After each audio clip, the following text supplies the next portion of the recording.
सत्यनारायण व्रत कथा। आप सभी जानते हैं कलयुग में सत्यनारायण व्रत कथा का बहुत बड़ा महत्व है। दोस्तों, ये सत्यनारायण व्रत की कथा कहाँ से आती है? स्कंद पुराण में। ये भगवान विष्णु स्वयं नारायण भगवान से कहते हैं। इसके व्रत की महिमा, इस व्रत करने का महत्व क्या है? तो आप सत्यनारायण व्रत की कथा अपनी अनेक मनोकामना पूर्ति के लिए कर सकते हैं, व्रत का संकल्प ले सकते हैं। लेकिन एक दिन व्रत कथा करने से आपको पुण्य फल की प्राप्ति नहीं होगी। आप अपने इस मनुष्य जीवन में एक नियम बनाएं। यदि आपकी कोई भी कामना है, ज्यादातर मेरे पास बहनों के प्रश्न आते हैं, संतान प्राप्ति नहीं है। आप नौकरी के लिए, व्यापार के लिए, धन वृद्धि के लिए, संतान के लिए, किसी भी कामना पूर्ति के लिए सत्यनारायण व्रत का संकल्प ले सकते हैं। और पता है, सत्यनारायण व्रत कथा सुनने का सबसे बड़ा प्रभाव है, महत्व भी है। तो कथा सुनने हम किस दिन, महीने में बहुत 30 दिन आते हैं, तो किस दिन हमें सुनना है? तो हम पूर्णिमा तिथि पर सत्यनारायण व्रत की कथा सुन सकते हैं। और सत्यनारायण कौन है? भगवान विष्णु ही हैं। भगवान विष्णु का ही एक रूप सत्यनारायण भगवान का है, जो कि हम पूजन करते हैं। यदि आप चाहते हैं कि आपके घर में बच्चों की किलकारियां गूंजे, आपके गोद में एक अच्छी सी संतान हो, तो आपको सत्यनारायण भगवान व्रत का संकल्प लेना है कथा सुनने का। अब ये कार्य तो पुरोहित कराते हैं। अब मेट्रो सिटी में हमेशा पुरोहित मिलना संभव भी नहीं होता है। बहुत सारे लोगों के अपने बहुत सारी रोजमर्रा के ऐसे कार्य हैं जिनमें हम इतना फंस गए हैं कि चाह के भी बहुत सारे काम नहीं कर पाते हैं। तो आप एक काम करें, आप व्रत का संकल्प स्वयं से ले लें बिना पुरोहित के। और जब आपका संकल्प पूर्ण हो जाएगा तो लास्ट में, जिसे हम उद्यापन कहते हैं, उस एक दिन आप पुरोहित को बुलाकर विधिवत तरीके से उनके मुखार बिंदु से कथा सुन सकते हैं। तो पूर्णिमा तिथि के दिन महीने की एक पूर्णिमा आती है, हर पूर्णिमा पर आपको ये व्रत कथा सुननी है। सत्यनारायण व्रत कथा की पुस्तक आती है, आप पुस्तक ले आएं। अपने घर में सुबह सवेरे स्नान ध्यान करें। जब तक आप कथा श्रवण नहीं करेंगे तब तक आपको अन्न ग्रहण नहीं करना है। यदि आप किसी बीमारी से ग्रसित हैं, आपको किसी मेडिसिन को लेना पड़ रहा है, तो आप जल, फल, कुछ दूध वगैरह लेकर अपनी दवाइयों को, मेडिसिन को लेकर अपने आप को स्वस्थ रखें। अब आप अपने घर के भाई बंधु को बुला लीजिए। कम से कम 5 लोग कथा सुनने के लिए होने चाहिए। पति पत्नी मिलकर ये कथा हम सुनेंगे। आप कथा की तैयारी कैसे करेंगे? अपने घर में, घर के बीचों बीच में, कहते हैं कि घर के ब्रह्म स्थान में कथा सत्यनारायण भगवान की सुनी जाती है।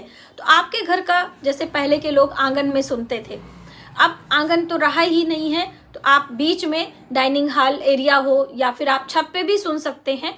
वहाँ पर गोबर से वहाँ पे लिपाई पुताई कर दीजिए, गंगा जल का छिड़काव कर दीजिए, गोमूत्र से छिड़काव आप कर सकते हैं। एक चौकी पर भगवान सत्यनारायण की प्रतिमा आप रखें, और केले का स्तंभ जरूरी होता है लगाना। भगवान सत्यनारायण की जो प्रतिमा है उस पर भी केले का स्तंभ लगा होता है, प्रतिमा में भी आपने देखा होगा। तो आप चौकी के चारों ओर केले का स्तंभ लगाएं, यानी कि केले का मंडप तैयार करें। केले के पत्ते को भी आप मौली से बांधकर मंडप तैयार कर सकते हैं। केले का पत्ता न मिलने पर एक ही पत्ता आप रख सकते हैं। आप एक कलश बनाएं, एक गौरी गणेश बनाएं, क्योंकि बिना गौरी गणेश की हमारी कोई भी पूजा संपन्न नहीं होती है। गौरी गणेश की पूजा, एक कलश में वरुण देवता, आप दीप कलश बनाएं। जैसे कि हम भगवान सत्यनारायण यानी कि देवता की पूजा कर रहे हैं, तो उसमें हम दीप कलश लगाएंगे। तो आपको दीप कलश तैयार करना है। उसके अंदर हल्दी, सुपारी, पंचपल्लव और चांदी का सिक्का, किसी भी धातु का सिक्का आप डाल सकते हैं। कलश बनाने का तरीका मैंने आपको कई बार बताया है, तो आप उस तरह से कलश बनाएं। अब उस पर एक घी का दीपक रखें। शुद्ध गाय का घी होना चाहिए, उसी से आप दीप प्रज्वलित करेंगे।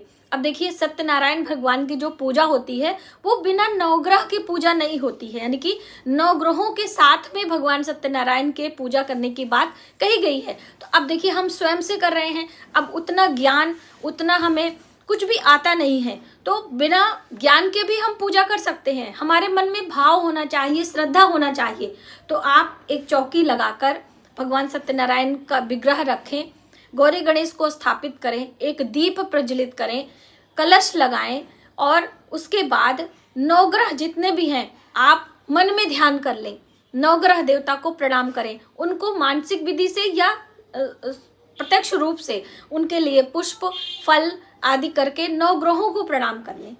उसके बाद आप अपने कथा को, अपने पूजा को प्रारंभ कर सकते हैं। जैसे कि सभी पूजा में मैं आपको बताती हूँ कि आप पहले दीप का पूजन करें, कलश का पूजन करें, फिर गौरी गणेश की पूजा करें, फिर भगवान सत्यनारायण की पूजा यानी कि पंचोपचार विधि से उन्हें जल से स्नान कराएं, मौली के वस्त्र पहनाएं, उन्हें पुष्पों से, पीले पुष्प आप ले लें, जो भी मौसमी फल है आप कर लें। तो भोग प्रसाद में भगवान को कदली का फल बहुत पसंद है, कदली यानी कि केले का फल, और ऋतु फल आप ले सकते हैं, 5 प्रकार के फल ले सकते हैं, दूध से बनी मिठाइयाँ ले सकते हैं, पीले रंग के पुष्प ले सकते हैं, और पंजीरी और पंचामृत।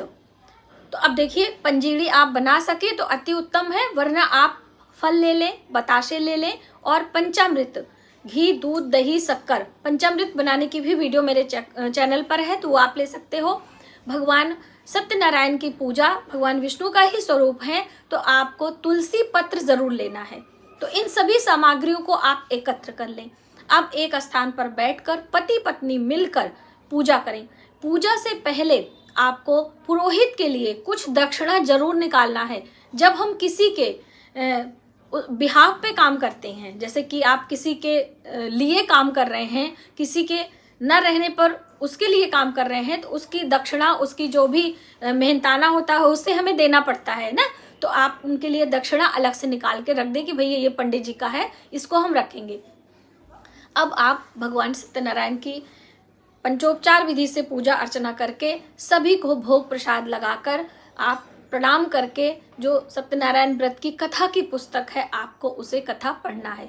5 अध्याय उसमें दिए गए हैं, 5 अध्याय को बारी बारी से आपको पढ़ना है, और पत्नी, एक लोग पढ़ेंगे, एक लोग सुनेंगे।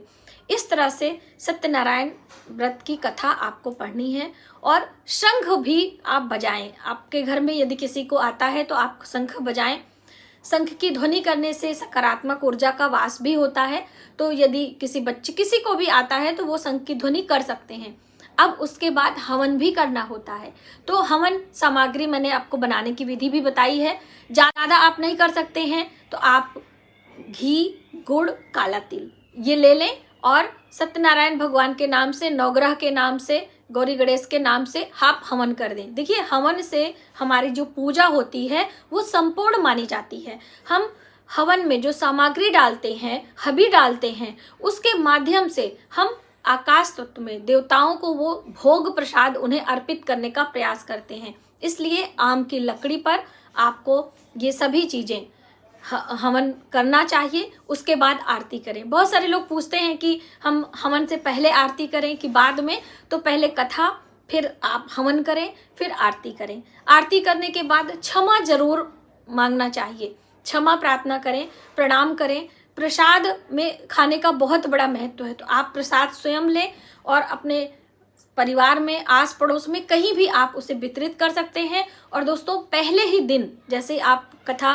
प्रारंभ करते हैं, सबसे पहले आपको संकल्प ले लेना है कि हम 30 पूर्णिमा, 32 पूर्णिमा, 1 वर्ष, 2 वर्ष, क्योंकि लंबे समय तक ये आपकी कामना बहुत महत्वपूर्ण है, तो आप लंबे समय तक सत्यनारायण व्रत कथा का संकल्प ले लीजिए कि हम करेंगे। अब जब आपने संकल्प लिया है तो आपको हर पूर्णिमा पर कथा जरूर सुनना है। अब महिलाएं इन दिनों में पीरियड से भी हो जाएंगी, तो पीरियड में महिलाएं बैठेंगी नहीं, आप दूर बैठकर कथा जरूर सुनेंगे। आपके पति अकेले बैठकर कथा सुनेंगे, आप दूर में बैठकर कथा का श्रवण करें, भगवान को प्रणाम करें, उनसे क्षमा मांगें, और इस तरह से पूजा अर्चना करते हुए आप 32 पूर्णिमा यदि सत्यनारायण भगवान की व्रत कथा सुनते हैं तो आपके जीवन में निश्चित ही आपके गोद में एक लड्डू गोपाल जरूर खेलते हैं। दोस्तों, कई लोगों ने इस कथा को किया है, उनको बहुत ही अच्छा रिजल्ट आया है, बहुत ही अच्छा परिणाम मिला है। तो आप में से जिनको भी कामना है कि हमारे घर में भी संतान हो, हमें नौकरी व्यापार में कोई दिक्कत है, तो आप इसे कर सकते हैं। कथा आप सुनेंगे तो आपको खुद ही इसमें महसूस होगा कि कितनी अच्छी और फलदायी ये सत्यनारायण भगवान की व्रत कथा होती है। उसके बाद आप भोजन ग्रहण कर सकते हैं। जब तक आपकी कथा नहीं हो जाती है तब तक आप व्रत करें। व्रत करने के बाद पुरोहित के लिए सूखा अनाज, संकल्प, जो आपने दक्षिणा लिया है, वो सभी सामग्री मंदिर में पंडित जी को देकर आए। आप निकाल सकते हैं, भोजन वगैरह करने के बाद आप जाके दे सकते हैं। जैसे भी आपकी व्यवस्था है, आप इस तरह से सत्यनारायण व्रत की जो विधि है वो संपूर्ण कर सकते हैं। चौकी वगैरह हटाने की बात है तो आप दूसरे दिन चौकी हटाएंगे, तुरंत चौकी नहीं हटाई जाती है ना। सत्यनारायण भगवान का कोई भी पूजा हम करते हैं तो तुरंत चौकी नहीं, दूसरे दिन आपको चौकी वगैरह हटा देनी है। अब देखिए, आप यदि अपने से करते हैं तो आपको इसका फल मिलेगा, ऐसा नहीं है कि आप नहीं मिलेगा। आप पुरोहित के बिहाफ पे भी कर सकते हैं, और अगर आपको पुरोहित मिल जाते हैं तो बहुत अच्छी बात है। आप पंजिड़ी वगैरह बनाकर करें, और लास्ट वाले में जब आपका 32 पूर्णिमा होगा तो आप विधिवत तरीके से अपने पूरे परिवार को बुलाकर अच्छे से अपने घर में विधि विधान से आप व्रत कथा सुने। तो दोस्तों, इस तरह से आप पूर्णिमा तिथि पर सत्यनारायण भगवान व्रत की कथा सुन सकते हैं और अपनी मनोकामनाएं पूर्ण कर सकते हैं। तो आज की वीडियो में बस इतना ही। यदि हमारी जानकारी आपको थोड़ी सी भी हेल्पफुल लगे तो प्लीज़ वीडियो को ज़्यादा से ज़्यादा लोगों में शेयर करें और आने वाले वीडियो के लिए सब्सक्राइब करें। मिलते हैं एक नई जानकारी के साथ नए वीडियो में, तब तक आप अपना ख्याल रखें। जय माता दी।